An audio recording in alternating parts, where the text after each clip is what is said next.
Hey RV, we are talking about endurance this month as a part of our sermon series. And when you're talking about endurance and you have a marathon runner in your congregation, it seems like wisdom and common sense meet together when you say, hey, let's talk to our marathon runner about what endurance looks like. And so today I'm just sharing with you a conversation I had recently with Dr. Michael Dwomoh, who is going to share with us his experiences as a runner, as a marathon runner, and how it intersects with his life of faith.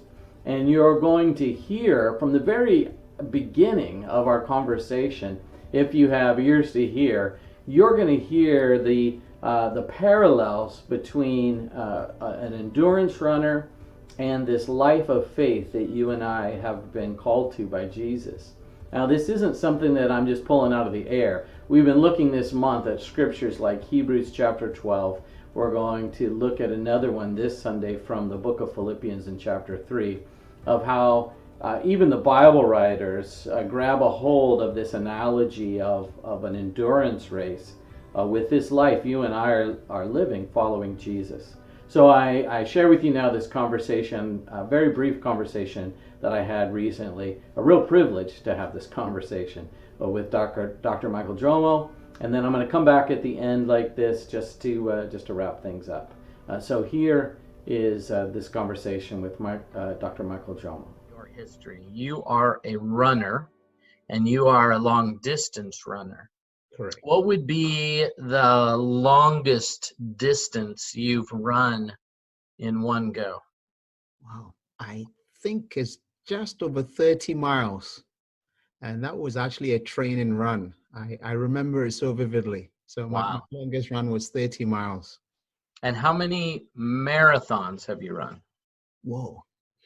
So if you take the training ones, because I've gone the distance in training. So if you take the training and the racing distances that equate to a marathon, I think I'm somewhere in the 40s. Wow. Yeah. Wow. So that's a lot of miles. Yeah. it's a lot of running miles. And of course, there are some that are one or two are in the 23s, 24s, 20s. So I've got a lot of running distances over 20 miles. Wow.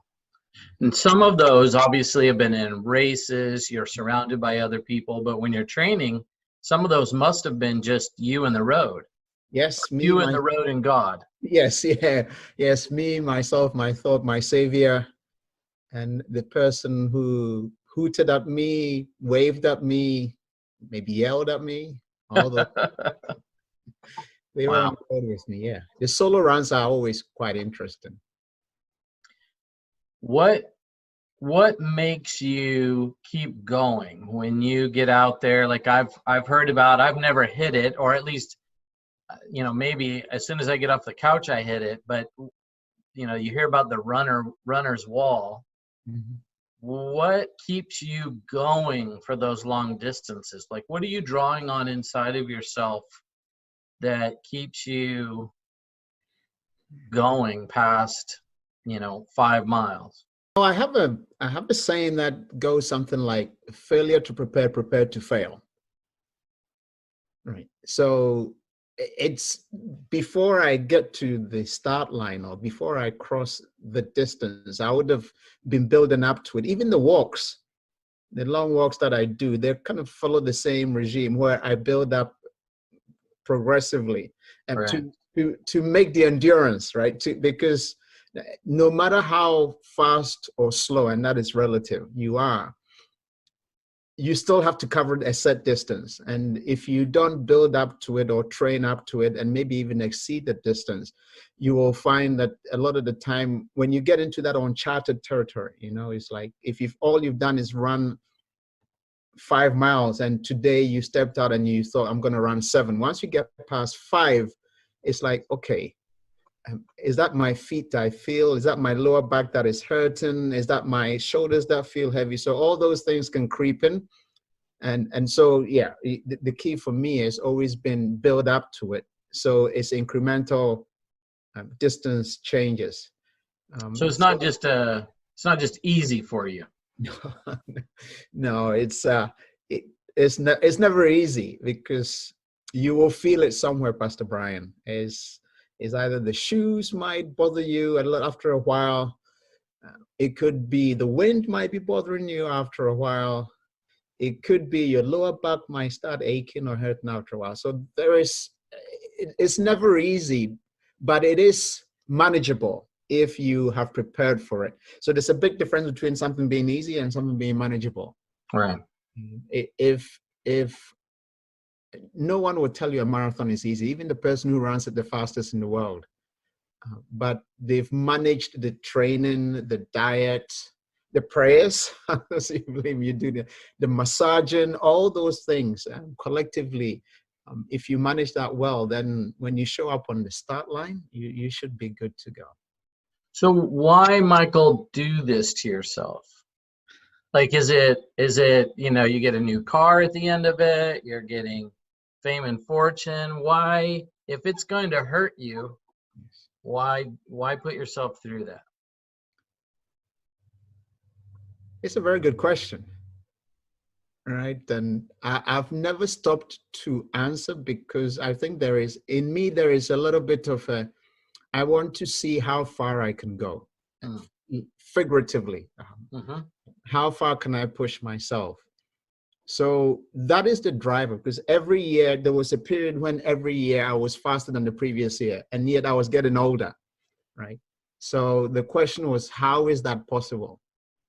Right. So I think there is an element of, yes, how can we do against the previous year? So in a way, I'm competing against myself, and so that is what motivates me, probably. No fame, no fortune. I haven't quit working 9 to 5, so I think I have to. This is just a hobby on the side that keeps me going. And is it like, what would you describe it as? Like, is there an element of it that you would describe as satisfying or pleasurable, or like, what would you say? I mean, obviously you're doing something that's giving you some health benefits, but what are for you, what's, the competing against yourself motivates you, but what is the return for you? What do you get out of doing this? Another good question. I think the return is to surprise myself every time I'm able to do something, because there are no rules in a way. There are absolutely no rules to running. Lace up your shoes, put some clothes on, and go. But as you can tell, not everyone can maybe go as far as you can go, as fast as you can go, as high as you can go. And so there is a part of me that when I do something, I think, oh, wow, I was able to do that. Or wow, I was able to do it in that time. Or wow, I finished in that position. And all those little elements, I think, are those pieces, right? That I get. So the health benefits are maybe a side, it's the icing on the cake, but it's all those little bits that drive me to show up and do it. Yeah. Have you ever had an injury or anything that's kind of sidelined you for a time? Yes. Injuries are a perpetual hazard, right? And so I haven't had anything serious. One thing I didn't say, maybe it's a question you might ask, is, I started running pretty much just before I turned 40. So I took up running seriously way, way later in life than most people did. So I have, in essence, managed myself from a longevity point of view a lot further on in my years than someone who started doing it competitively at 21, right, or 18. So yes, I've had the injury, piriformis, which is basically like no pun intended. It's a pain in the butt kind of injury. It really is.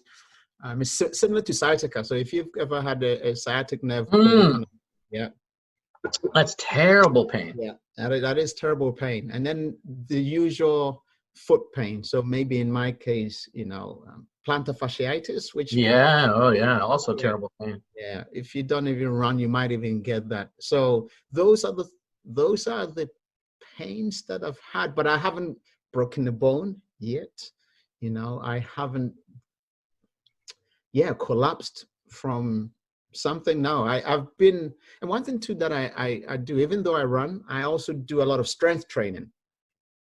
I do my fair share of strength training, and I believe that helps, right? That, Yeah. to strengthen the lower back or the abs or the legs, all help to make me the rounded athlete. Right. And would you say that there are moments where you've experienced joy while running? Oh yeah, it's I call it the Forrest Gump effect. It's like you don't want to stop, right? It's like, I've had it a few times. There have been times when I thought, in fact, there are many times when I honestly thought this is just amazing, and it's typically a combination of, everything feels right. It feels effortless, right? I'm running and it feels effortless, and maybe the wind feels behind me every turn I make, right? I'm not struggling with the heat or the cold, and in my case, it's typically the cold actually, and that bothers me more than the heat. Yeah, all those elements. So, you get 1 or 2 or 3 days when it's like you can do no wrong. And yeah, that one is, then you get maybe sometimes led into the false sense of the Forrest Gump effect. I can go forever. Right. Then you have to hold yourself back, because there is always, sometimes you got to think, is the head and the heart. Right? So which one should you listen to when things are going really well? Running is a very solo event. So you're not in a church group. You're Right. up by yourself. And so for me, it's a lot of the time is listening. And I'm not a music runner. I listen to podcasts with the phone just playing out. So once the podcast finished, typically that's it. It's silence for however long I'm going on for. So a lot of the time I find myself, maybe contemplative, maybe admiring what God has around me. And one of the things I always do is I always try and take a picture, just to be grateful of what I've seen and what caught my eye. And so from a religious, a God kind of Jesus Christ perspective, I find it's like alone time, right? I have nowhere to escape. Right. Right. I really have to be in the moment and, look out for what the good Lord has put in front of me, or listen out for what he's saying. And I can give let me maybe digress, but it's along the way, and give a really good example. Yeah. Some years ago, I had showed up at the Neuse River Trail by the dam to go for a run. And I parked my car furthest away because I wanted a bit of privacy. And, also I wanted to maybe wash, kind of just tip water over myself when I came back. And it's easier when you park the furthest away. And, I parked my car, and the gentleman, I think, still remember his name. I think he was called Daniel. Daniel shows up and parks right next to me. And I thought, oh, no. I cannot tell Daniel to move away. He was a much bigger guy, but I thought, Lord, if you put Daniel here, at least I can be friendly and talk to him. So I spoke with Daniel, and how are you? How are you doing? He was riding a bicycle. And I noticed he had a computer on the bike. I don't have one here, but I said, oh, wow, that is a really old computer. These days everyone has one that is digital, but I said, anyway, we said our goodbyes, and Daniel shot off into the distance on the bicycle. There was no way I could keep up. But maybe 4 miles, and I'm thinking, maybe 4 miles down the trail, I saw a computer on the ground. And I thought, that is Daniel's computer. I know that is Daniel's computer because I saw it.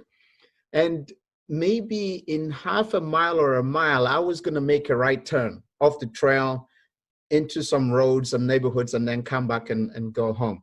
And just before I made my turn, who comes the opposite direction? Is Daniel. And I said, Daniel, wow. I picked it up. This is your computer. And I knew it was, and my plan was when I got back, I would leave it on his car. Right. We see that it was there. But the mere fact that he turned and came towards me just before I turned off the trail, And I thought, yeah, that is a God moment right there. Yeah, yeah. I That's could not have amazing. made it up. Yeah. Right. So I could not have Yeah. made it up.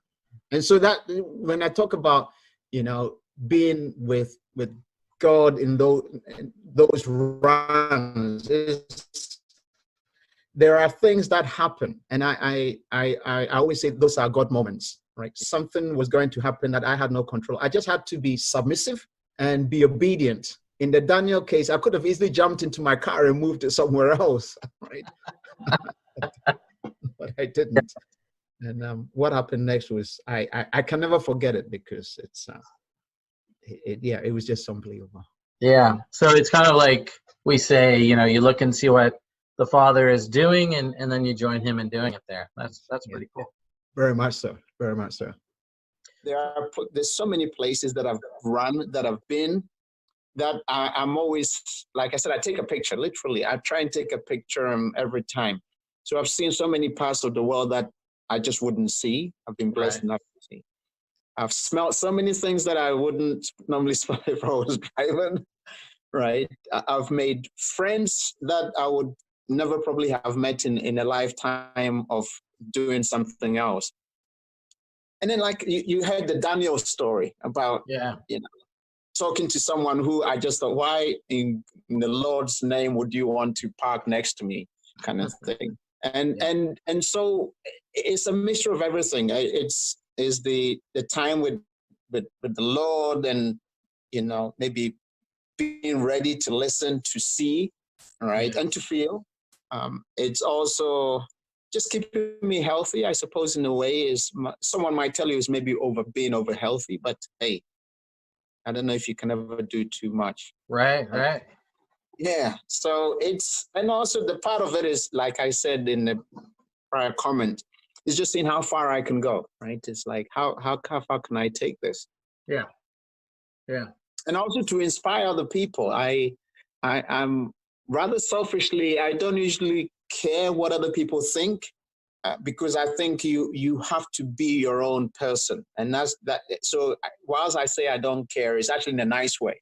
I don't want Pastor Brian to be like me. No. Right. I want Pastor Brian to be the Pastor Brian always should have been, kind of thing. Right. And so if I inspire you to go walk a mile, run a mile, swim a mile, row a mile, then I'm pretty content and very happy with that. Not whatever your marathon is what I want you to do. Yeah, that's beautiful. And I think that's true. I think you do inspire people, and that's I think that's a byproduct of what you do, a beautiful byproduct. So that's great. Wow, that was fantastic. I want to thank again Dr. Michael Dwomoh for his time, for sharing his story, for sharing from his experience with us. There was just so much gold there to mine, that it was a perfect story that parallels running with this life of faith that you and I have been called to. Training is a significant part of this life of faith, and we hear that in Michael's story. And one of the things he said that has continued to stick with me is that you will feel it somewhere. He said, you will feel it somewhere, and this life of faith, you're going to feel it somewhere. That there are going to be moments that are going to hurt. There are going to be moments where your soul is going to ache. There are going to be moments where you're even just physically exhausted as you've resisted temptation, or where you have gone out and served people beyond what you thought your capacity was. And you're going to surprise yourself. I find that, at least for me, I surprise myself in running this race of faith by sometimes getting into situations where I'm surprised and I see Jesus there, and it's like, wow, something really is changing inside of me. But I also surprise myself sometimes when I go through experiences and I don't react like Jesus, and I'm forced to realize, okay, there's still a lot of space in there for Jesus to grow, for me to become more like him. And I think, one of the hard things that he talked about that I think is important for us to pay attention to is that there are going to be some injuries. There's just bound to be injuries along the way. And as he says in his story, part of that is preparation. Part of it too is turning to places for healing, turning to sources for strength, turning to sources for maintenance. And for you and I, we've got to remember that we cannot do this by ourselves. God never called us to do this by ourselves. That we're in a community, and we need to turn to each other, and we need to turn to people who have some hacks, some life hacks for us. We need to read the scriptures. We need to pray to God. We need to do those things that will massage our souls so that we can get rid of some cramps. We need to get help along this way and not feel like that makes us weak or less, or somehow we're not living up to what Jesus wants us to. He knows the stuff we're made of, and he knows our weaknesses, and he will surprise us with strengths. But he calls us to turn to each other. He says, bear one another's burdens, and thus fulfill the law of Christ, right? So that's what we're supposed to be doing. So let's do that. Let's make it a part of our marathon to be able to help pick each other up and help each other keep going. All right, once again, thanks to Dr. Michael Dwomoh. Thank you for the time you've invested in watching this story, and God bless you, and know that we are praying for you and the race that you're running, that we are all running with you. And we look forward to the day when we're going to be able to see each other face to face out there on the track. All right, God bless you. Peace of Christ to you.